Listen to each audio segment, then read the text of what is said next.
श्रीशैलेश दयापात्रम्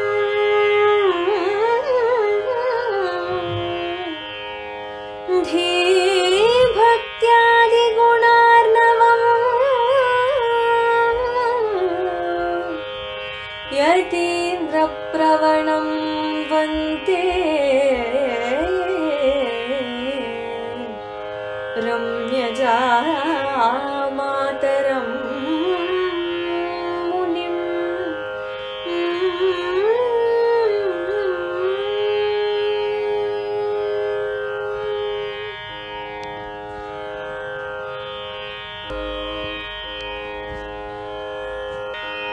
பின்னை வடக்குத் திருவீதிப் பிள்ளை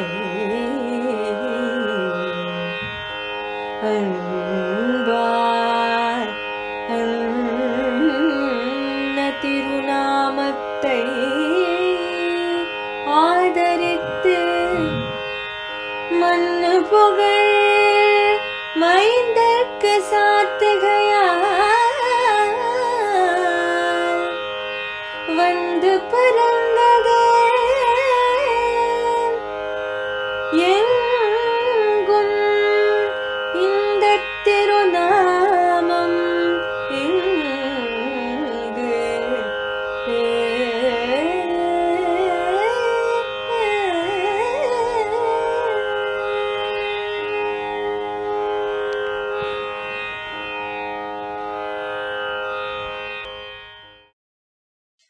ஸ்ரீமதே ராமானுஜாய நமஹ. ஆழ்வார் எம்பெருமானார் ஜீயர் திருவடிகளே சரணம். மணவாள மாமனிகள் அருளிச் செய்த உபதேச ரத்தின மாலையை அனுபவித்துக் கொண்டு வருகிறோம். உபதேச ரத்தின மாலை என்கிற கிரந்தம் பிடலோகாச்சாரியர் அருளிச் செய்த ஸ்ரீவச்சன பூஷணத்தினுடைய பெருமையை தெரிவிப்பதற்காக ஏற்பட்ட கிரந்தம் என்று பார்த்தோம். அப்படி இருக்கும் பொழுது 3 பாசுரங்களில் நம்பிள்ளை லோகாச்சாரியருடைய வைபவத்தை தெரிவிக்கிறார் மாமுனிகள். அதற்கு என்ன காரணம் என்று இந்த பாசுரத்திலேதான் விளக்கப் போகிறார். 51வது பாசுரத்திலே நம்பிள்ளைக்கு லோகாச்சாரியர் என்கிற திருநாமம் எப்படி ஏற்பட்டது என்று பார்த்தோம். கந்தாடை தோழப்பர் தம் முகப்பால் என்ன உலகாரியனோ என் உரைக்க பின்னை உலகாரியன் என்னும் பேர் நம்பிள்ளை கோங்கி விலகாமல் நின்னது என்கிற காரணத்தை எல்லாம் நாம் அனுபவித்தோம். ஸ்ரீவைஷ்ணவ லட்சணம் என்று சொன்னால் அந்த லட்சணத்தை பரிபூர்ணமாக உடைய ஆச்சாரியர் அவர் நம்பிள்ளை லோகாச்சாரியர் தான். ஆண்டாள் சாதித்தாளே, நானேதான் ஆயிடுக. நம்மிடத்திலே ஒருவர் ஒரு குற்றத்தை ஏறிட்டால் அந்த குற்றம் நம்மிடத்திலே இல்லாவிட்டாலும் அதற்கு இசையே என்கிற ஒரு மகா குணம் இருக்கிறது. அந்த குணம் பொதுவாக யாருக்கும் வராது. ஆண்டாள் காட்டிய ஸ்ரீவைஷ்ணவ லட்சணத்தோடு திகழ்ந்தவர் நம்பிள்ளை லோகாச்சாரியர் என்பதை நாம் அனுபவித்தோம்.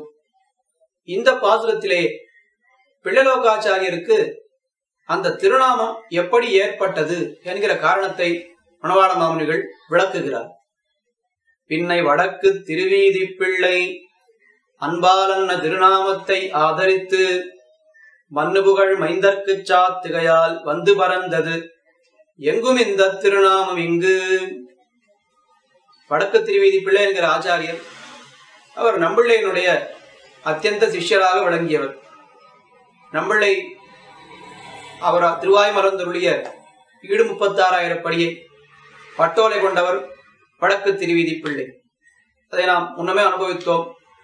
தெள்ளியதா நம்பிள்ளை செப்பு நெறிதன்னை வள்ளல் வடக்கு திருவீதி பிள்ளை இந்த நாடறிய மாறன் மறைப்பொருளை நன்குரைத்தது 36,000 என்கிற பாசுரத்தை நாம் அனுபவித்தோம். அப்படி நம்பிள்ளையினுடைய சிஷ்யராக விளங்கியவர் வடக்கு திருவீதி பிள்ளை. அவருக்கு ஆச்சாரிய கடாட்சத்தினாலே ஒரு குமாரர் அவதரித்தார். ஒரு குழந்தை பிறந்தது. அந்த குழந்தைக்கு பெயர் வைக்க வேண்டுமே. என்ன பெயர் வைப்பது என்னால் அக்காலத்திலே இருந்த ஒரு கிரமம் என்னவென்று கேட்டால், நமக்கு குழந்தை பிறந்தது என்று சொன்னால் நம்முடைய ஆச்சாரியனுடைய திருநாமத்தை தான் அந்த குழந்தைக்கு வைக்க வேண்டும். ஆச்சாரியனுடைய ஒரு கடாட்சத்தினாலே பிறக்கக்கூடிய குழந்தைக்கு ஆச்சாரியனுடைய பெயரையே வைக்க வேண்டும் என்பது ஒரு மரபாக இருந்தது. இப்பொழுதும் நாம் பார்க்கிறோம். ஆனால் அந்த வழக்கம் அவ்வளவாக நாம் பார்ப்பதில்லை. ஏதோ 1-2 பேர்கள் அந்த வழக்கத்தை இப்பொழுதும் பின்பற்றுவதை நாம் பார்க்கிறோம். அந்த ஒரு மரபுக்காக வடக்கு திருவீதி பிள்ளை என்ன செய்தார் என்னால், தமக்கு பிறந்த குழந்தைக்கு ஆச்சாரியரான நம்பிள்ளை லோகாச்சாரியருடைய பெயரை அப்படியே சூட்டிவிட்டார். பின்னை வடக்கு திருவீதி பிள்ளை. பிற்காலத்திலே வடக்கு திருவீதி பிள்ளை என்கிற ஆச்சாரியர் என்ன செய்தார், அன்பால் அன்ன திருநாமத்தை ஆதரித்து, அன்ன திருநாமம் என்னால் என்ன, அன்று கந்தாடை தோழப்பர் சூட்டினாரே நம்பிள்ளை லோகாச்சாரியர் என்கிற திருநாமம், அந்த திருநாமத்தை ஆதரித்து அவர் என்ன செய்தார், வடக்கு திருவீதி பிள்ளை மண்ணு புகழ் மைந்தர்க்கு சாத்துகையால், குழந்தை பிறந்தவுடனேவே அந்த திருமுக மண்டலத்தை பார்க்கும் பொழுதே தேஜஸ்வி யசஸ்வி என்று சொல்லலாம் படியாக அவ்வளவு தேஜஸோடு பிறந்த குழந்தைக்கு, அதனால் மண்ணு புகழ் மைந்தர், அவருடைய பெருமை எப்படி இருக்கிறதுனால் மண்ணு புகழ், ரொம்ப பொருந்திய புகழை உடைய பிள்ளலோகாச்சாரியர். அவர் குழந்தையாக பிறந்த பொழுது மண்ணு புகழ் மைந்தருக்கு அந்த திருநாமத்தை சாத்தினார். அன்பால் அன்ன திருநாமத்தை ஆதரித்து மண்ணு புகழ் மைந்தருக்கு சாத்துகையால் வந்து பறந்தது எங்கும் இந்த திருநாமம் இங்கு. ஆக இந்த பாசுரத்திலிருந்து முக்கியமாக என்ன நாம் தெரிந்து கொள்ள வேண்டும் என்னால், பிள்ளலோகாச்சாரியருக்கு பிள்ளலோகாச்சாரியர் என்கிற திருநாமம் எப்படி ஏற்பட்டது, அவருடைய திருத்தகப்பனாரான வடக்கு திருவீதி பிள்ளை சூட்டினார். என்ன காரணத்திற்காக அந்த திருநாமத்தை சூட்டினார், ஆச்சாரியனுடைய திருநாமத்தை நமது குழந்தைக்கு வைக்க வேண்டும் என்கிற காரணத்தினாலே அந்த திருநாமத்தை சூட்டினார். அவருடைய ஆச்சாரியனுடைய திருநாமம் என்ன, நம்பிள்ளை என்பது அவருக்கு நஞ்சியரிட்ட திருநாமம், லோகாச்சாரியர் என்பது அவருக்கு கந்தாடை தோழப்பர் இட்ட திருநாமம்.